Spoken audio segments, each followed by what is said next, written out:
Today on High Now Daily, Kona Distillery stops by and they're pouring out cocktails. Get the story behind this local distillery.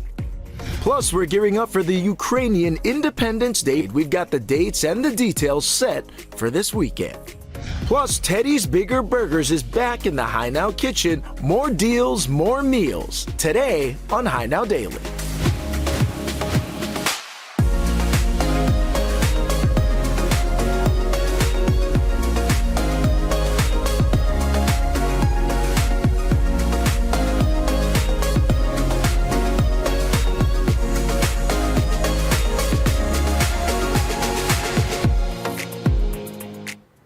How's it, Aloha gang, and welcome to High Now Daily. I'm Kainoa Carlson. Happy Aloha Tuesday. We got a jam-packed show planned for you folks today. We've got some great local food in the house from Teddy's Bigger Burgers. We got some fun with some cocktails that's going to be coming up a little bit later with Kona Distillers. But we're kicking things off over here in the High Now studio as we gear up for the Ukrainian Independence Day Festival. For that, we want to welcome in our friend Laura Palafox to tell us more. Hi, Laura. Hi, aloha. Aloha, thank you so much for being here. Now, upcoming this weekend is going to be the Ukrainian Independence Day Festival. Tell us what we're going to be celebrating and what this day means. Okay, so Ukrainian Independence Day Festival is celebrating the independence of Ukraine from the USSR. So that date is August 24th, and that was in 1991. And so this year, luckily it falls on a Saturday, and we are wanting to bring the community together, not just Ukrainian community, but local community, to enjoy Ukrainian arts and culture and food and dance and music and of course to come together in friendship and support for Ukraine. Now tell us about some of the things that are going to be both at the festival, and you brought some of those things in here to show us today. Sure. Yeah. So first of all, I'd like to introduce you to this. So what is this, Laura? This is so fascinating. Yeah, thank you. So this is called pasanke, and it is an egg. Now, in Ukrainian tradition, you use wax and dye, and it's a very, very long process of continuous dyeing to get all the different colors. And that sounds like such a tedious, exact measurements people have to make with those. It is. It's really an art. It's amazing art. And of course, you know, Ukrainians didn't just use this for Easter, but it was like Hawaiians with doing a sort of a kind of offering for a good harvest or something like that. Okay, I love that. What else do we have? Speaking of art, you brought in some. And these are artists who are actually over here on island, right? Yes. We have a lot of artists in the Ukrainian community. Beautiful. And these are called Petrokivka, which is a style of painting in Ukraine that isn't just limited to a canvas. Ukrainians paint inside their homes, decorations for doorways. I mean, all kinds of things you can use Petrokivka for. And then what else do we have? What's over here on the front table? Laura, what did you bring in? Okay, so on the front table, I just brought in, this is a beautiful walnut wood hand-carved keepsake box from Ukraine, made in Ukraine. And these are tie-dyed sort of prayer flags of sunflowers. So we had a local artist do that for us. We have, of course, symbolically, these are the sunflowers, symbolic of Ukraine. Wheat, of course, wheat is also very, very important in Ukraine, which used to be the breadbasket of Europe for millennia. And in fact, wheat is represented in the flag. So the yellow of the Ukrainian flag is for the wheat fields of Ukraine, and the blue represents the beautiful sky in Ukraine. So, it's very, very much, Ukrainians are very, very connected to nature. That's why all the songs and art and everything is very much related to nature. Yeah, definitely in accordance with the land. And now I want to transition just a little bit to some of the Ukrainian attire. You're in some, and we want to bring in our friend Oksana as well. Look at this. She looks amazing. Aloha from Ukraine with love. Love it. Now, Oksana, we were talking earlier. You actually put this whole outfit together. Is that right? Yeah, I made this costume. It's a Ukrainian national costumes, and it's like wedding costumes, which we have a flower crown. Right here we have vests with beautiful flowers called maki.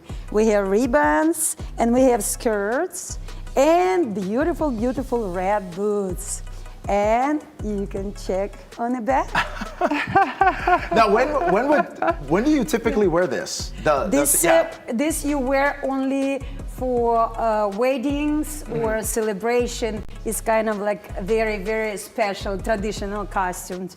And when you have a boots, that means you're from rich family, so you can have them only.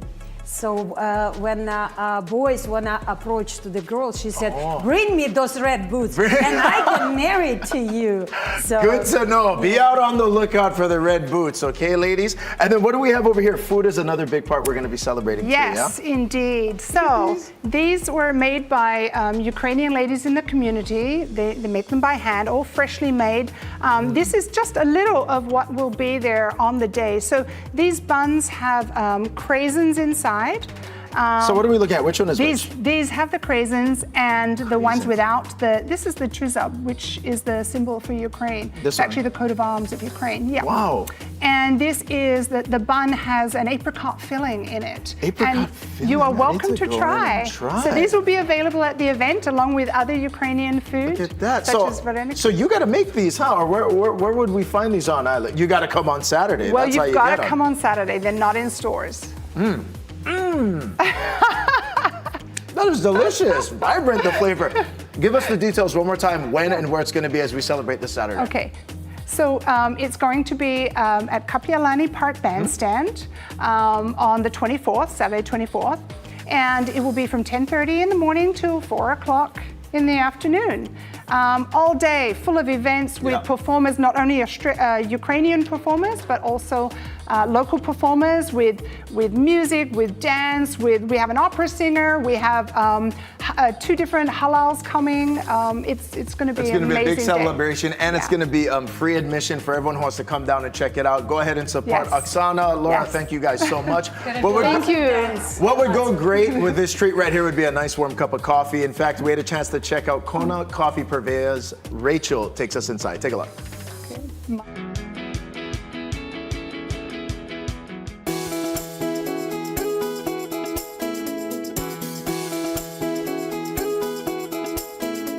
Ever wonder what it takes to produce a bag of locally grown coffee here in Hawaii? Well, Kona Coffee Purveyors, they've got it down to a science. From blossom to cup, they're handling their coffee with care every step of the way.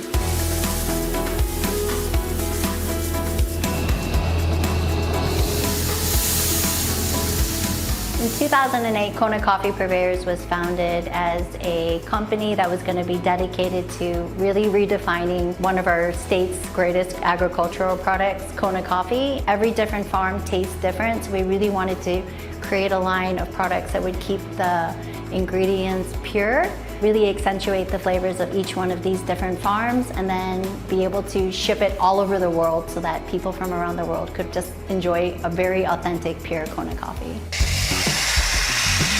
In 2016, Kona Coffee Purveyors opened their cafe in the international marketplace. I am so proud. Our team is definitely the most professional and the most artisan. They are very dedicated to creating every single cup out of love, and without each one of these pieces, from the farmers to the land to like the baristas, we couldn't represent this coffee the way that we do without that store. The G60, it is a roaster that I'm able to roast up to 100 pounds in. When the roastery was first built, we really needed the expertise of Hawaii Gas, because without their engineers working with us, we wouldn't have been able to get the proper technical equipment in, and it could have caused a lot of problems. With Hawaii Gas, it's always been just such a wonderful, warm, but also very, very smart people that come out and help us do what they do best so we can do what we do best. At the beginning of the day, we'll take all of the orders in and we create a roasting schedule. One person will be manning the green coffee. It gets dropped into the bin. It gets shot over through a pneumatic tube into the top of the G60. There is a graph that allows me to see air temperature as well as bean temperature as well as drum temperature. So with the gas controls, with the newer roasters, I can get very specific temperature changes down to 1% gas changes, and that really helps me develop the flavors of the coffee. And at the very end, no coffee really gets finished until it hits a certain aromatic quality.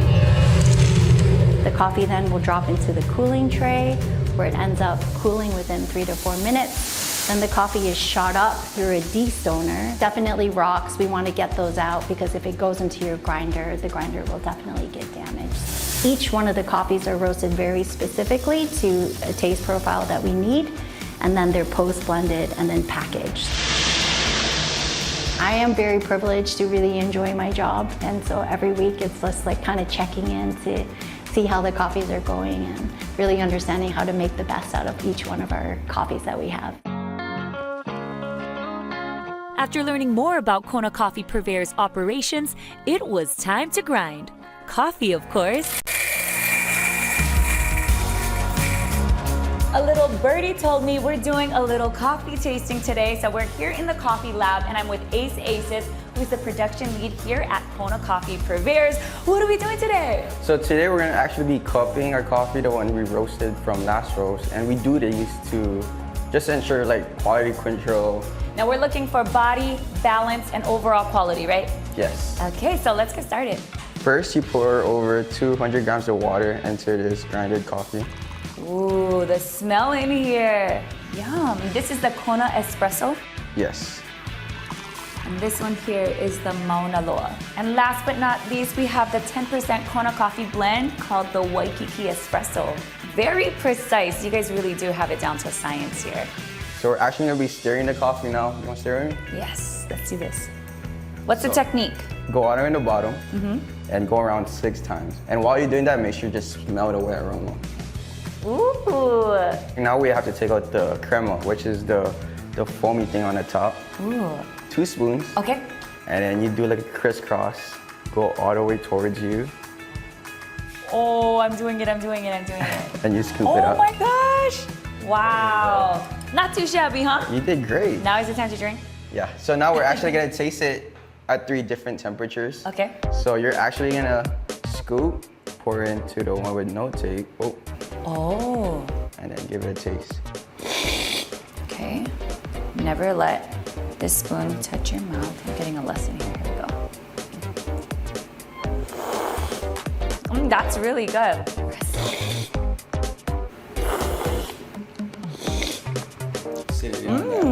If you're more into dark chocolate, you can try the Kona Espresso. Move over, buddy. I love chocolate. Okay, I'm going in with this one. Dumping it in this one. That one's very vibrant. I think that one might be my favorite. They're all delicious, but whew, that one got That's a darker roast, yeah. Yeah. Well, that was fun, and we both love the Kona Espresso. Great cupping with you. Thank you so much. Kona Coffee Purveyors, bringing excellence to every sip. All right, speaking of excellence, coming up on High Now, we're hanging out with Rob Pierce of Shoji Hawaii. We're gonna find out much more about this local business who's doing work in the islands you won't find anywhere else. We'll be right back.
How's it, Aloha gang, and welcome back to High Now Daily. We're joined right now in the studio by Rob Pierce of Shoji Hawaii. We're learning much more about this local company, again, who is specializing in doing work that you won't find anywhere else in Hawaii. Rob, thanks so much for being here. Aloha, and thank you. We appreciate you. Now, we have some beautiful design in here, which we'll be talking about in just a bit. But Shoji Hawaii, now this company, how did it all start?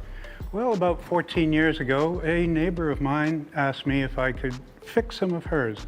My background's in woodwork, design, and her doors were beyond repair. I said, I'll make some, and that's where it started. So you went over there, you repair these doors, and then you come to the realization. I actually made new ones. The old ones were beyond repair.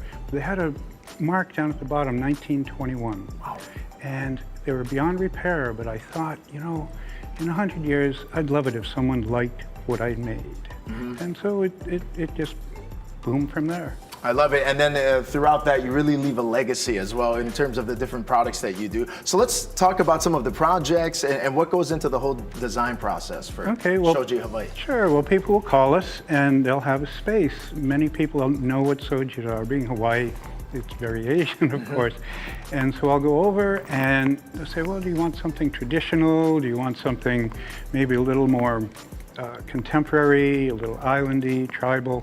And I'll go back and make some sketches. Or if they see something on the website, we have maybe 200 designs on the website that people can kind of pick through and say, oh, I love that one, I love that one.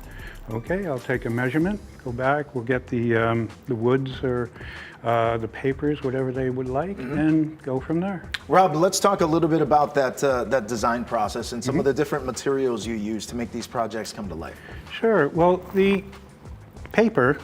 That's right. All the good dreams start. Let's get pen to paper first. Right. Well, no, the paper, this part, Shoji paper, is called washi paper.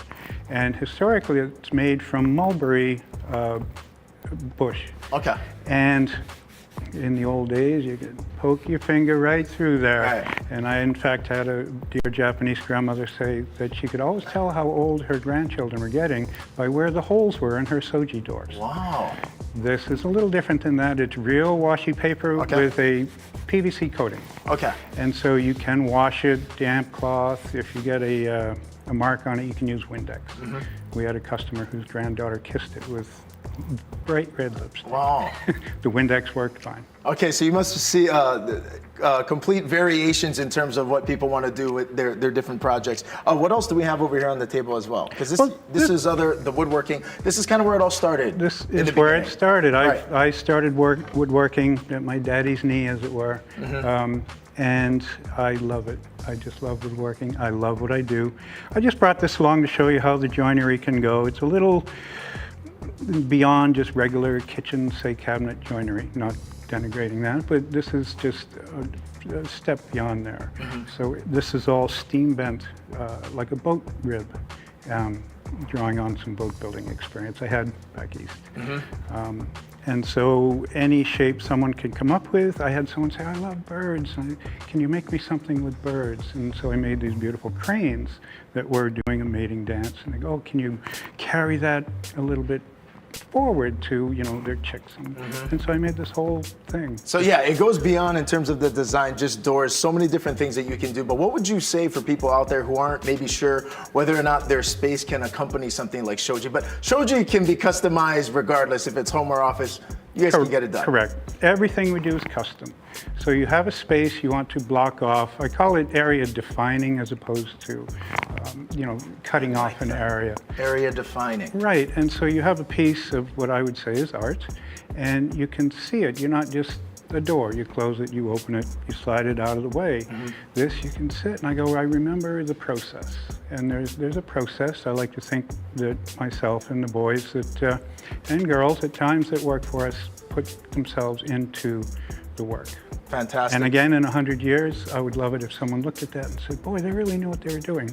I'm sure that they will. I'm sure that they will. Now, stay with us on High Now, because coming up after the break, we're going to talk more about the whole design process and how Shoji Hawaii can really help you make that dream situation, doors, cat, whatever you're thinking, they can help you get there and bring it to life. You're watching High Now. We'll be right back.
How's it, Aloha gang, and welcome back to High Now Daily. We're rolling up the sleeves. We're getting to work over here with Shoji Hawaii. Rob Pierce is hanging out with us right now as we learn more about the incredible work that they do. And again, the specific work they do that you won't find anyplace else here in Hawaii. Shoji Hawaii, some of the only people that can do it here at home.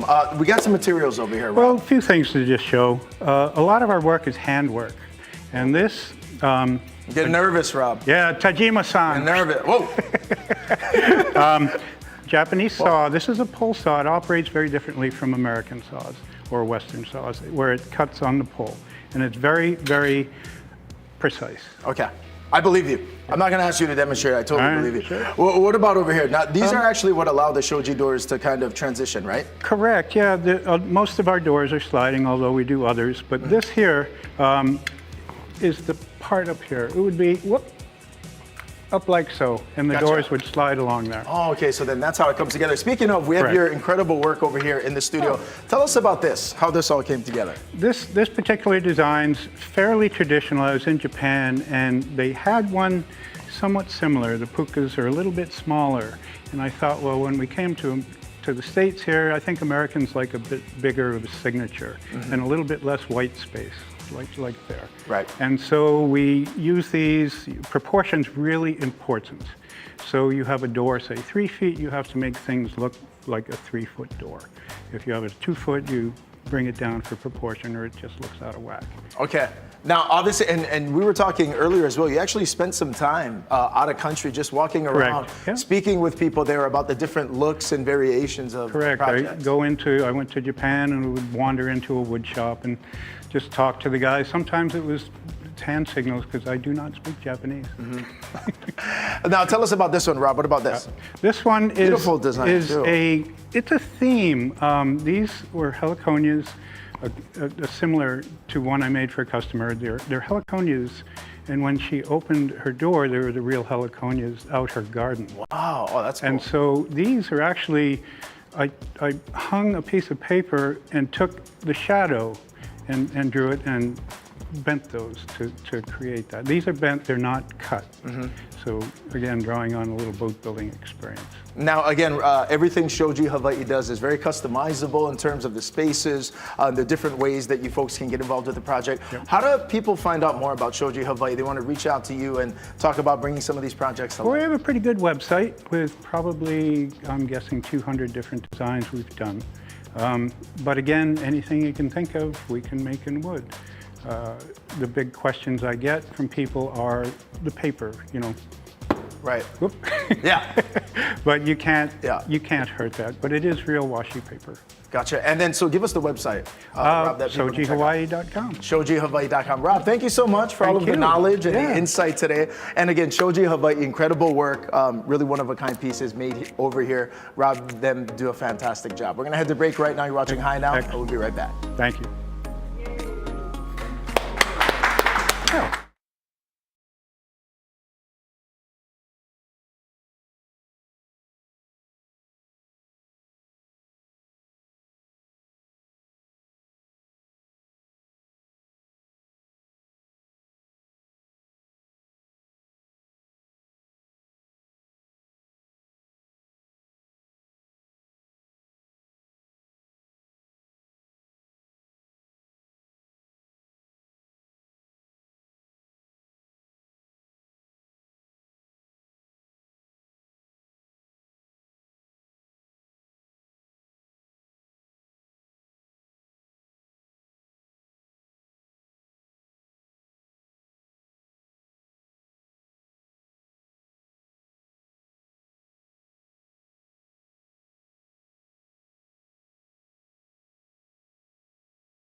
How's it, aloha gang, and welcome back to High Now Daily. HTDC's mission is to cultivate Hawaii's tech and manufacturing industries to diversify our economy, providing living wage jobs. They're also going to be supporting the Pacific Tech 2024 conference. Here to tell us more is Cindy Matsuki. Mahalo for being here, Cindy. Thanks for having me. Thank you for being here. Now, I know it's going to be extremely busy over here. This conference is going to take up a great portion of your folks' time, but we want to say a big mahalo to you for coming in, because HTDC has been supporting so many local businesses in these accelerator programs that we've had the opportunity to speak with on this show.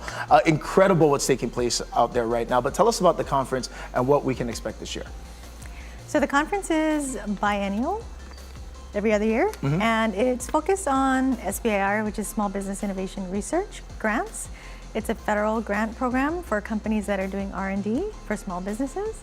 And the state matches some of these federal grants for small businesses too, for Hawaii businesses. And the conference itself is going to focus on the federal program managers of all the different agencies. And so the companies will get to meet them in person without having to travel, which is, I think, the best part of it. They can start building relationships. Yeah, that's a great benefit to have. Getting a chance to get the insight into these, insight on these conversations without having to leave. Yes.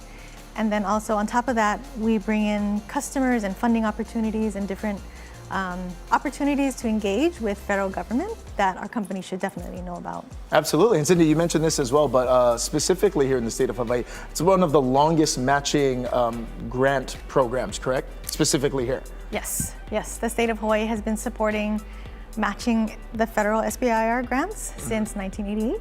So, yeah. And we have early registration that's taking place right now, right? Cindy, tell us about that, the early bird registration fee. Yes. Early bird for the conference ends this month. And so if you haven't registered yet, we'd like to ask companies to register as soon as you can. They need to register. How do people register currently? What's the best way?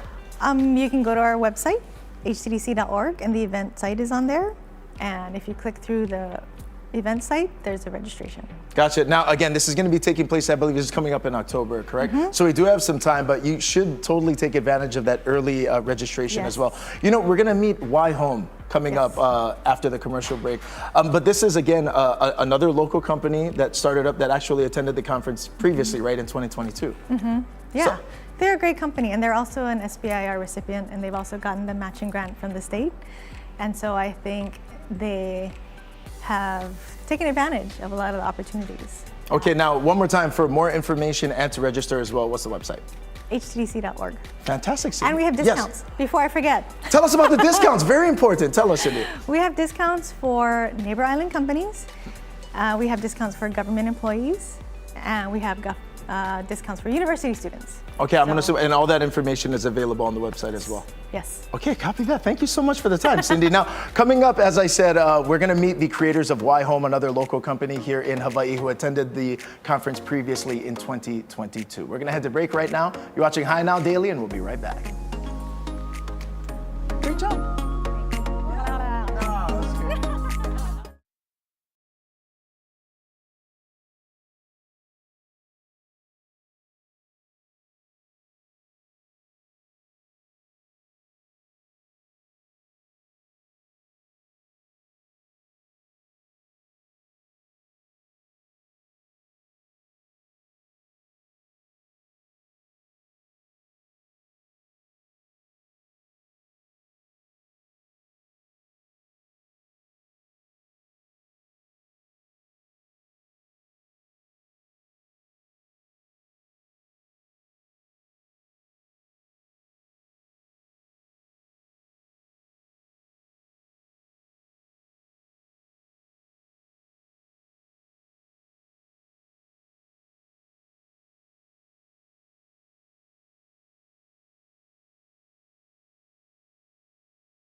How's it, Aloha gang, and welcome back to High Now Daily. Joining us over here in the High Now studio to now talk story again more about the Pacific Tech 2024 conference. We've got James Roberts and Greg Wong here from their local company, Waihome. Welcome into the show, boys.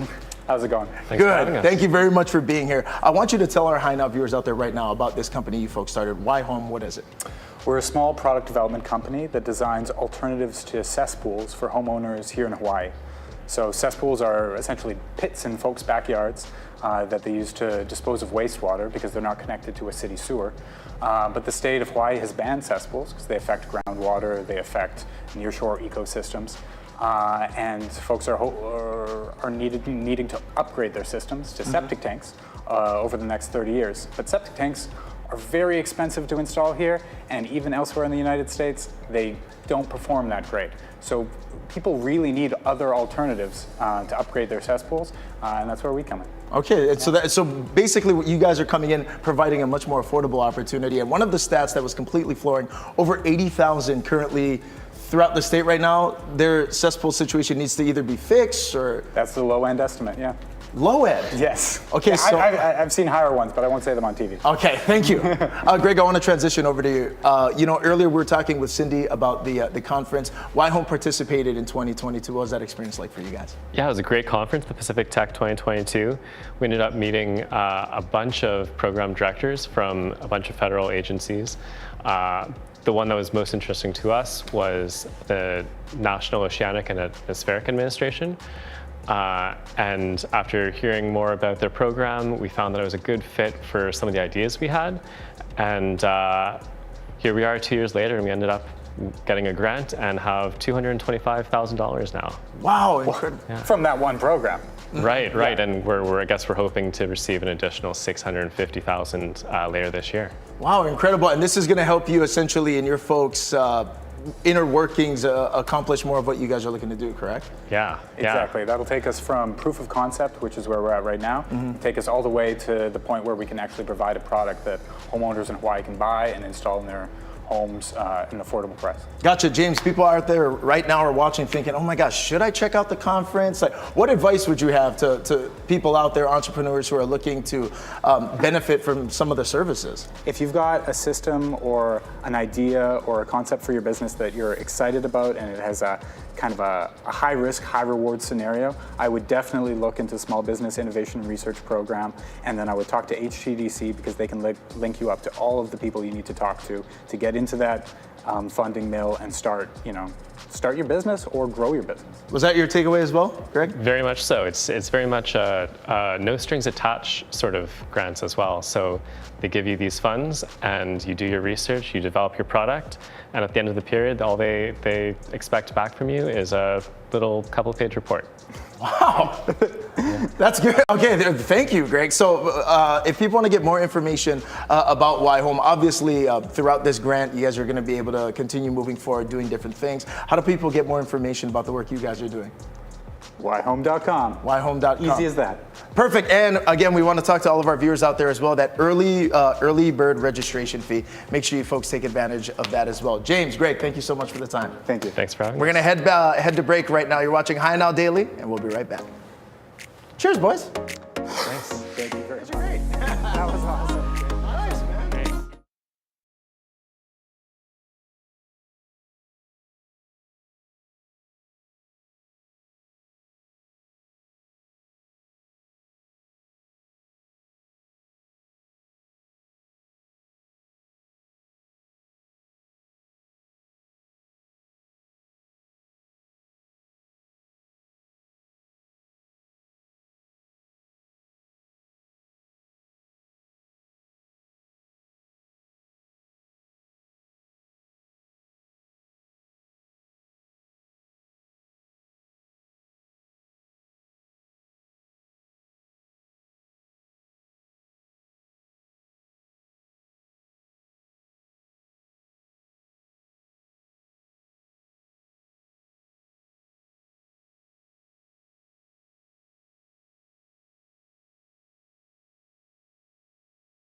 How's it, Aloha gang? Welcome back to High Now Daily. We're up over here in the High Now kitchen. It is time for some pauhana. We are having some fun. We've got Ian Brooks here and Mia Ortiz, bartender at Ko'olau Distillery. Welcome in, gang. Hi. Aloha. Thanks for having us. Thank you for having us, you guys. We're glad you folks could make it down today. But let's start with the origin story, man. Ko'olau Distillery. How did this whole thing start? Well, Ko'olau Distillery is the dream of two retired Marines, myself, Eric Dill, and we just sat down after retirement and thought, hey, we want to do something completely different, and this kind of fit the bill, making whiskey.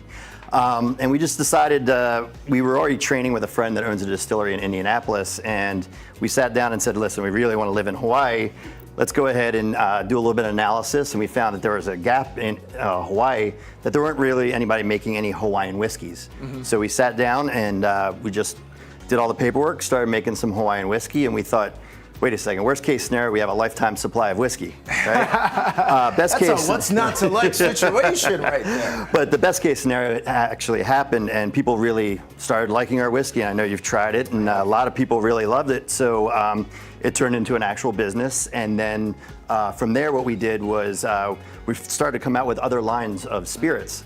And we got some, right? These are kind of, they're listed over here, but I do want to shout out this guy because the Old Pali Road, this is the tried and true. Is this? That's our flagship, and that's where it all started. Right. And then we made Mahilani Moonshine, which people really love our moonshine.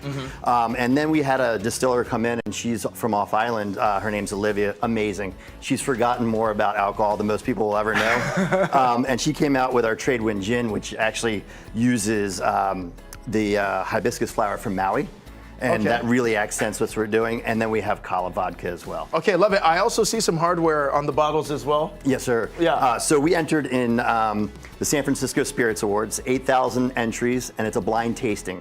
And 3 of our products, our barrel-aged gin, our Old Pali Road, and our Trade Wind Gin, took silver in that competition, which we're very proud of it. And it's all made over in Kailua side, and it's, in Kapaa Quarry Industrial Park. So we're hoping people will come and check it out. Congratulations, Mia. I didn't forget about you. No, you're all good. So now, as a bartender, it must be pretty fun though to be able to experiment and create cocktails when you're using such, premium stuff. Yeah, I really have a great opportunity there. I get to experiment with so many different things. The first thing I'll make for you is what we call the Hawaiian hoki. Hoki in Hawaiian means donkey or mule, so you can kind of get an idea of where we're gonna go with that. We're gonna start with some fresh mint, some the lime. smell on that thing is fantastic. Yeah, and we've actually been starting to grow some mint in our own garden just to try to get more fresh produce. But we have some ice, mint, lime, and then kind of like a Kentucky mule, we're going to use the whiskey instead of vodka. Of course, you can do vodka if you'd like, but we really like the complementing tones of the whiskey with all the fresh flavors. Love it. And then you're just gonna do some ginger beer on top. And so I haven't been to the distillery since there's been a lot of changes over there, right? There have been. Yes. We're doing Absolutely. tastings. What else is happening over We've there? got tours, we've got tastings. We actually host comedy troupes every once in a while. On Friday and Saturday nights, we have live music and food trucks. On Thursday, we have trivia night. And what we're trying to do is we really want to be made locally, but we want to be shared globally. So we've actually been doing a great job of getting our word out there and all our spirits out there. And it's kind of bringing a little bit of aloha in every bottle you go ahead and get from Ko'olau Distillery. I love that. Speaking of aloha, what are you pouring in now? Yeah, so this is our Ube Bay. It's gonna... Ube Bay. Yeah, it's a really fun name. It features our Kala vodka. Okay. It's another play on a classic cocktail, kind of like a cosmopolitan, but instead of the boring simple syrup, we use an ube syrup. And if you don't know, ube is this bright purple, almost yam-like root, and it creates this really fun color and really smooth taste. So it complements the vodka, and it's really yummy. Cheers. Oh, that is dangerous. Isn't it? This is one of Ian's favorites for sure. Oh my goodness. We have been referred to as dangerously smooth. Yeah, that is, wow. Yeah, that one's Holy really smokes. nice. I might hop up on the stage and start doing comedy if I take too much of those. That's really good stuff. Yeah, this is so yummy. This is really fun. The distillery has all kinds of stuff. Once you get done with the tour, you can come to the tasting room, get a cocktail. We have all kinds of things too. Thursday nights we do trivia, live music with local artists on Fridays and Saturdays, and then local food trucks all weekend too. So it's a fun time. Love that. So what is the best resource to utilize for more information? How do people come down, book a tasting, a tour, see all the good stuff? Instagram and Facebook are the two biggest ones. Worst case scenario, just give us a call or check out our website. We post everything. We also have a newsletter that comes out you can sign up for. It tells you about the different local music that we have in there. And if you have anybody out there that's actually looking to play, we love having new live music come in all the time. And we want to share the love. We want to go ahead and make sure they're getting support, and we're a great venue for that. Absolutely. Ian, Mitt, thank you guys. Yay, Cheers. yeah, Cheers. Make sure everyone out there, go ahead and check out Ko'olau Distillery, okay? They're doing things at a high level, and all the product is fantastic. You know, the University of Hawaii is kicking off the football season this upcoming weekend, but we want to tell you guys about how HPH is really supporting our student athletes. Take a look.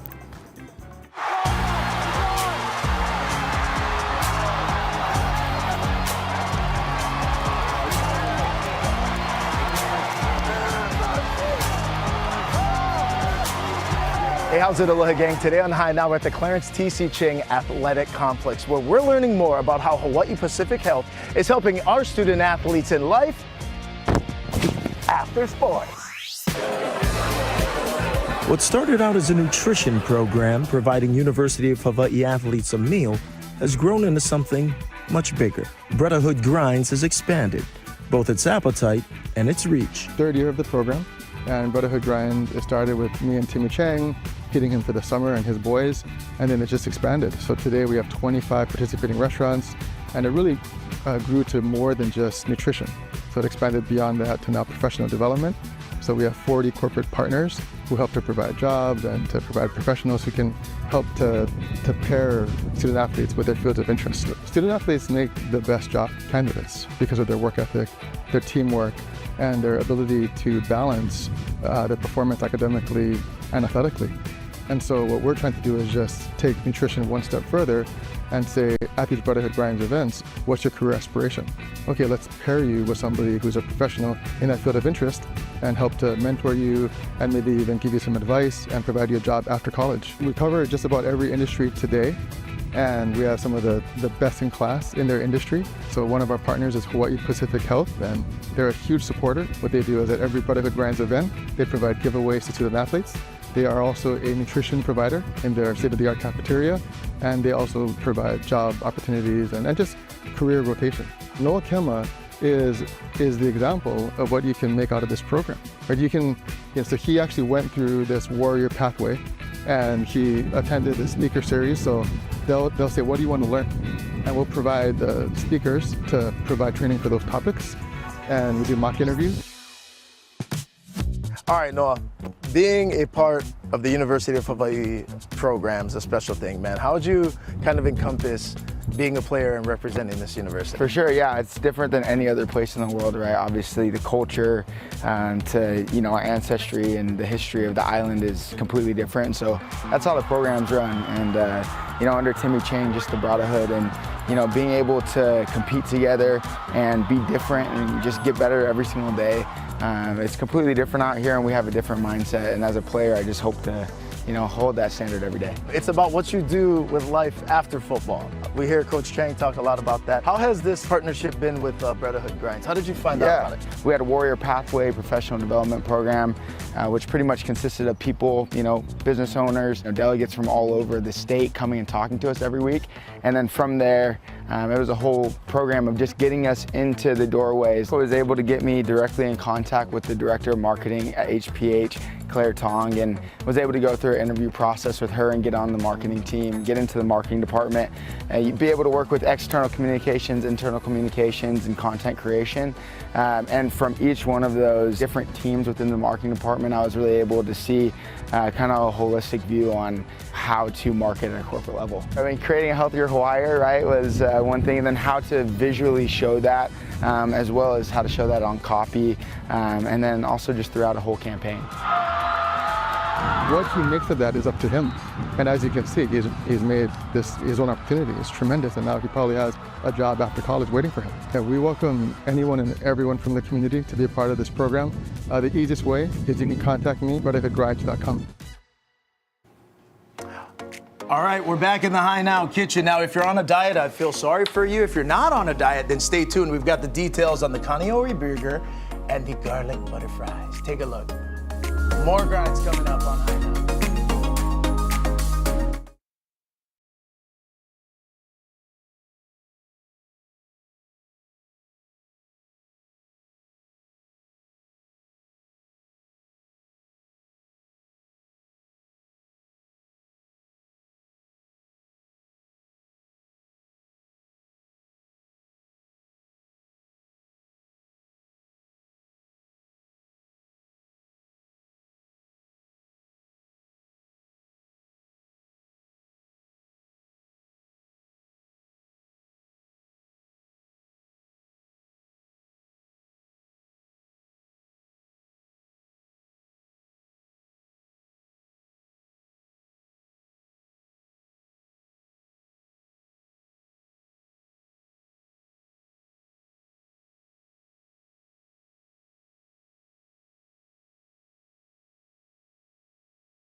How's it, Aloha gang, and welcome back to High Now Daily. We're over here in the High Now kitchen, and as I mentioned before, the University of Hawaii football team is kicking off the season this weekend, and I'm telling you what would go great with watching them and supporting the University of Hawaii football team would be this. They got incredible offerings over there at Teddy's Bigger Burgers. Now, earlier we had the burger bar on, but we wanted to show you this because this is one of the most famous burgers that they do. This right here is the Kane Ohe burger. I'm going to tell you what's in it. It's their most popular. It's famous double ground chuck patties are in there, seasoned with Teddy's own garlic seasoning. It's topped with a half of a fresh avocado that you can see under all of that goodness over there. You've got your lettuce, you've got your tomato and your pickle, the fresh avocado, 2 crispy strips of bacon. See, that's when we're just getting sinister. We're getting crazy now. Not 1, 2 strips of crispy bacon on top of the double patties with the cheese. And then you've got that awesome Teddy's Bigger Burger sauce. Now, anyone who has been to Teddy's knows that, like, when it comes to the sauces, this is kind of like the holy grail. I am gonna do this on TV right now because it is that good. I'm not gonna drink the whole entire thing, but seriously, the Teddy's sauce is so good. People at home are cringing right now. Did he just do that? I did. The sauce is so good. In addition to the Kaneohe burger, which is just aces, this is the garlic butter fries that they have over there as well. And when you head to the Teddy's Bigger Burger app, they've got so many different variations of things you can do with the fries, to the tater tots, to the cheeseburger. Even if you want to go meatless, they have those options as well. They've got chicken. They have so many great stuff. Locations across Oahu. At state right now, 7 locations featured across Oahu. And if you download that Teddy's Bigger Burger app, that's going to be the place to find all of the goodness. Make sure you guys check it out. Even when it comes to their milkshakes, they use premium milk ice cream from Dave's, which is fantastic. They do such a great job. And admittedly, I'm a Kaneohe boy, so the Kaneohe burger is kind of near and dear to my heart. It was actually one of my very first indoctrinations into the Teddy's Bigger Burger ohana, was going down there and sampling one of these Kaneohe burgers, and it just wouldn't be right if I didn't take a bite of this. And this thing is just monstrous. Do you see the situation we're dealing with right now? This is a gotta go gym probably twice tomorrow, but I'm not even thinking about it right now. 2 strips of bacon, double patty, cheese, you've got the sauce, but the avocado is making me actually feel like I'm doing something good for myself. Something a little healthy, so I'm just gonna go in here and get a little crazy. The bread is fantastic. Teddy's does an amazing job. Make sure you folks check it out. And the burger bar, I think, is going to be one of the coolest things, especially for the football season. If you want to go ahead and check it out, download the app, and we will see you folks tomorrow at 3 p.m. on Hawaii News Now. Mahalo for watching. Go check them out.